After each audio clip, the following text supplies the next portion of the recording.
In a previous video, I showed you how to generate tile-based structure files with a focus on zeolite frameworks. But that video was primarily concerned with standard zeolite frameworks without any deviations from just a standard tetrahedral network. There are cases where you come across some structures that are slightly more complicated, and this video will show you an example of each of those. So the things that you can come across are disordered frameworks, interrupted frameworks, and frameworks that slightly deviate from the rules of natural tiling. So if we go back to the IZA website, the symbols you want to look out for are these asterisks, which denote partially disordered type materials. That just means that the framework isn't totally regular, there's some disorder in the framework. For example, zeolite beta is a famous one. Or you also want to look out for these dashes, which denote an interrupted framework. That just means that the framework isn't fully connected. There's some missing coordinations between the nodes of the zeolite network. So you can see some coordinations of less than 4, so 2 or 3. This video will show you how to deal with these sorts of frameworks. So let's start with the simplest case, which is the disordered framework, marked with a star.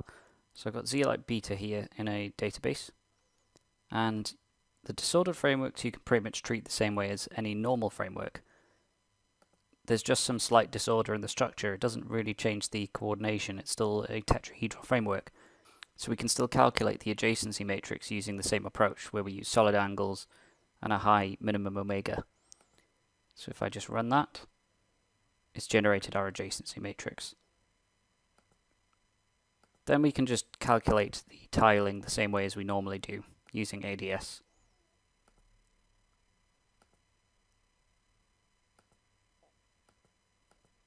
Select all our central atoms. You can use the numpad and press plus to select all of them at once, or right click and say select all. Then it'll have calculated our tiling for the structure, and we can view and see our structure file that's been generated. This can now be used with CrystoGrower, the same as a normal zeolite framework. So now let's move on to interrupted frameworks, where we do have to actually adapt our approach slightly. We're looking at this -CLO framework. So if we calculate the adjacency matrix for this framework using the same conditions we used previously, solid angles, minimum omega of 10, we end up having some silicon nodes connected to 5 other silicon nodes. So we know that zeolites are tetrahedral frameworks, so we know this is incorrect.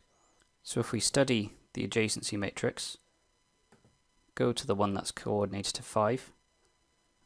We have 2 bond lengths here that are 8.5 angstroms, compared to the other bonds between silicons, which is about 3 angstroms.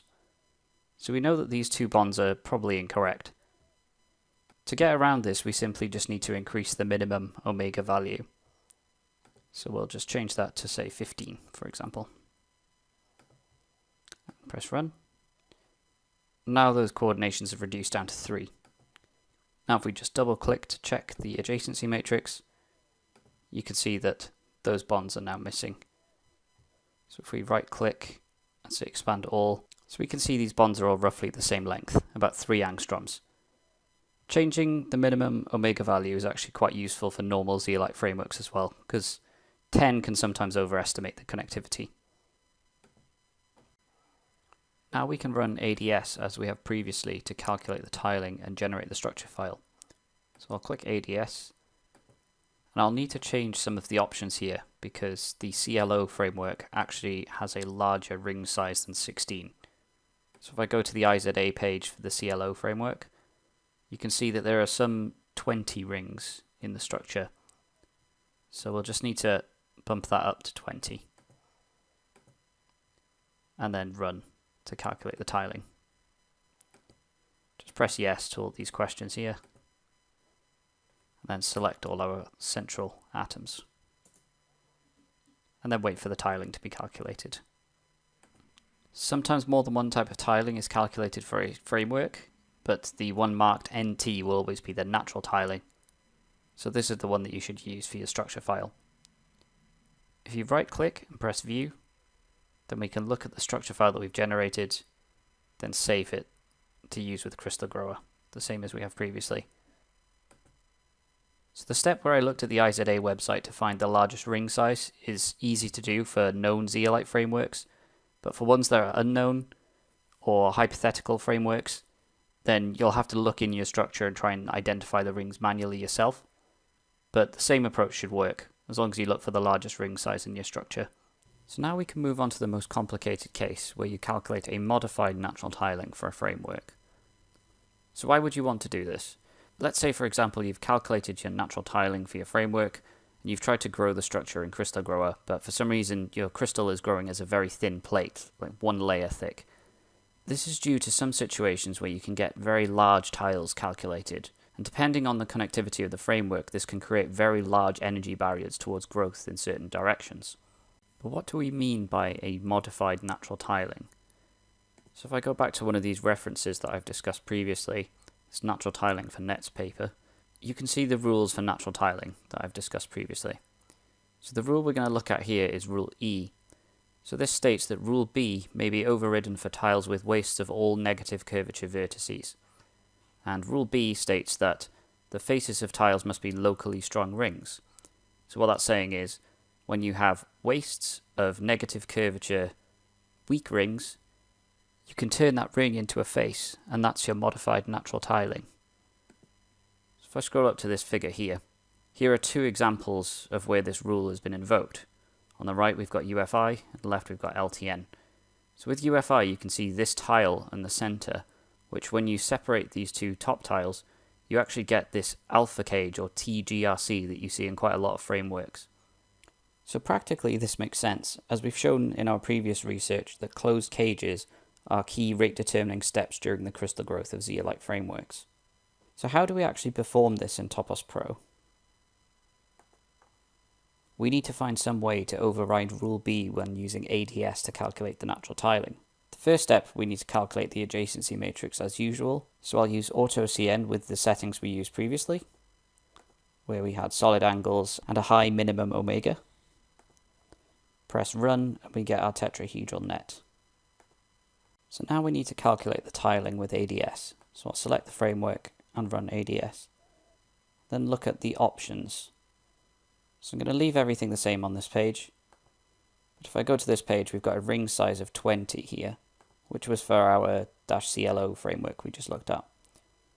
So we can once again look at what the largest ring size in the structure is.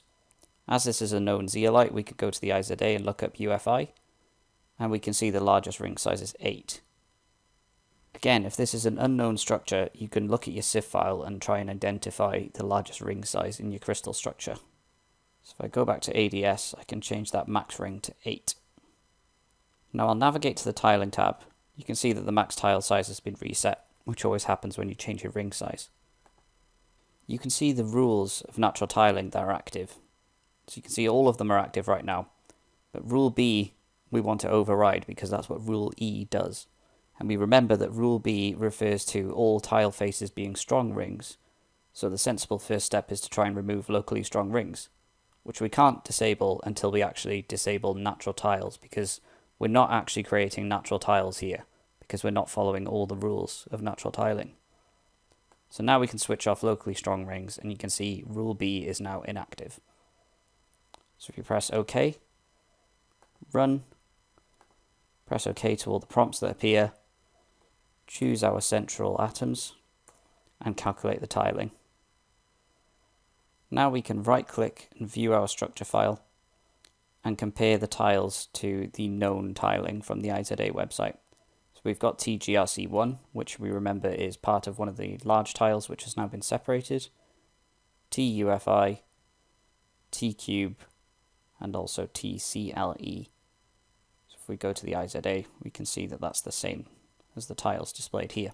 So you can always verify against the IZA if you have a known zeolite code, but if it's an unknown structure, then you won't have this option.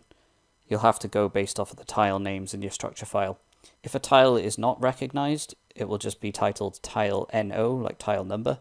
But this isn't necessarily wrong, it just means there isn't a corresponding tile in the database in ToposPro. There is an alternative approach for calculating the tiling for frameworks like this, where if we go back to the UFI structure that we started from, and invoke ADS again, go to Options and go to the Tiling tab, there's this Tiles by Hand option here. So we can enable that. So let's say, for example, we set our ring size as way too high, so 20, when we know that the largest ring size is 8 in the structure. We'll have to just change the max tile size back up to 200 as we change the ring size. So now we've got this Tiles by Hand option selected. Press OK, press Run, and press Enter to all of these prompts. Select our central atoms, and now we're greeted with a new window that we haven't seen before, which is this Select Essential Rings window. This lists all the essential rings in the structure, so you don't actually need to go and look for the largest ring size in your structure if you use this approach. And it only lists up to 8, which we know is the largest ring size from what we've seen before. So if you click Auto here, it'll run through and calculate the tiling as previous. If we right click the structure file and press View, you can see we've got the same result. We've got TGRC, TUFI, T-Cube, and TCLE. The techniques shown in this video should teach you how to manage any framework structure that you come across while breaking down into natural tiles. In the following video, I'll show you how to visualize your tiles using 3DT.